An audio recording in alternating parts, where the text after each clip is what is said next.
मैं अल्लाह से माफ़ी नहीं बल्कि सज़ा मांगता हूँ। ऐसी सज़ा जो मौत से बदतर हो, ऐसी सज़ा जो कत्ल का अज़ाला कर सके। आज से 5 साल पहले हमारी मुलाकात एक शादी पे हुई और हमने एक दूसरे को देखते ही पसंद कर लिया। हमारी मोहब्बत को अभी 2 महीने ही हुए थे।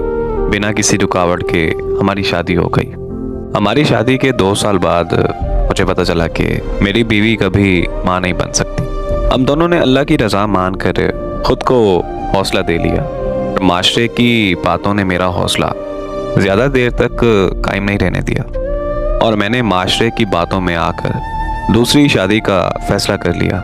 दूसरी शादी के लिए जब मैंने अपनी पहली बीवी से मशवरा किया तो वो मान गई, क्योंकि माशरे के लोग भी उसे तरह तरह की बातें सुनाते थे और ऐसे में मेरी दूसरी शादी हो गई। शादी के बाद वो बिल्कुल चुपचाप सी रहने लगी।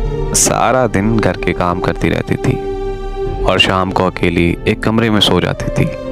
मेरा दूसरी बीवी का और मेरे घर वालों का बहुत ज़्यादा ख्याल रखती थी। कभी भी उसने कोई शिकवा नहीं किया था। फिर एक दिन उसने तंग आकर खुदकुशी करने की कोशिश की। हम सारे घर वाले उसे फ़ौरन अस्पताल ले गए। वहाँ मुझे माहिर नफ्सियात ने बताया कि ये बाइपोलर डिसऑर्डर की बीमारी में मुब्तला हैं और मैंने ये बीमारी पहली दफ़ा सुनी थी।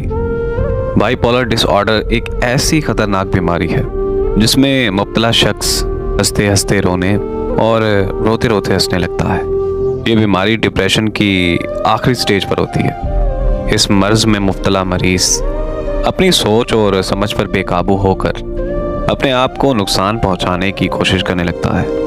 इस हद तक सोचने लगता है कि जीने से मर जाना बेहतर है और फिर एक दिन वो अपनी जान दे देता है, यानी साफ लफ्ज़ों में वो खुदकुशी कर लेता है। ऐसी बीमारी का सुनकर मुझे बहुत ज़्यादा तकलीफ़ हुई और मुझे समझ भी आ गई कि उसकी इस हालत का ज़िम्मेदार सिर्फ मैं हूँ।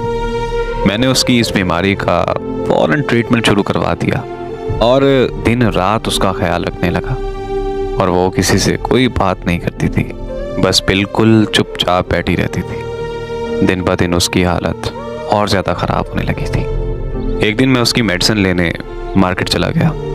जब मैं वापस आया तो वो इस दुनिया से जा चुकी थी।